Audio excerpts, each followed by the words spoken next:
রিক্সা চালকের স্ত্রী এইচএসসিতে গোল্ডেন পেয়েছে, ওনাকে নার্সিংয়ে পড়াবে শুনে বেশ অবাক হলাম। আমি হেসে বললাম, কত টাকা লোন তুলবেন?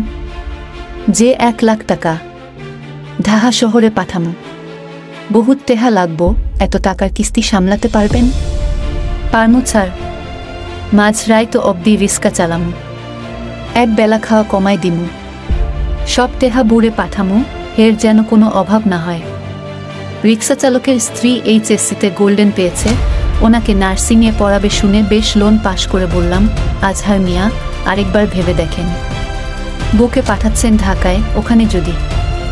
আমার কথা থামিয়ে দিয়ে আজহার মিয়া বললেন, না স্যার, বুড়ে মেলা বিশ্বাস করি, হে আমারে ঠকাবো না, খুব ভালো ঘরের মাইয়া, আমারে বহুত পেয়ার করে, বুঝলাম। লোন পাস হয়েছে, পরশু এসে টাকা নিয়ে যাবেন। আজহার সাহেব হাসি মুখে বের হলেন।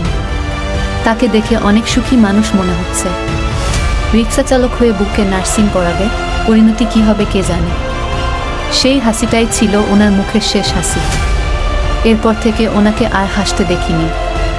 নীরব হৃদয়ে মুখ ভার করে প্রতি মাসে কিস্তির টাকা নিয়ে আসেন। সেদিন বললাম, আপনার স্ত্রীর পড়াশোনা কেমন চলে? তিনি চোখের জল মুছতে মুছতে বললেন, স্যার, হে আমারে আর চায় না। হাত পা ধইরাও আটকাইতে পারি নাই, আমি বাকরুদ্ধ হয়ে গেলাম। আজহার মিয়াকে দেখে ভীষণ মন খারাপ হতে লাগলো। বেচারা স্ত্রীকে পড়াবে বলে লোন তুলল, স্ত্রী নেই, অথচ সে এখনো লোন পরিশোধ করছে।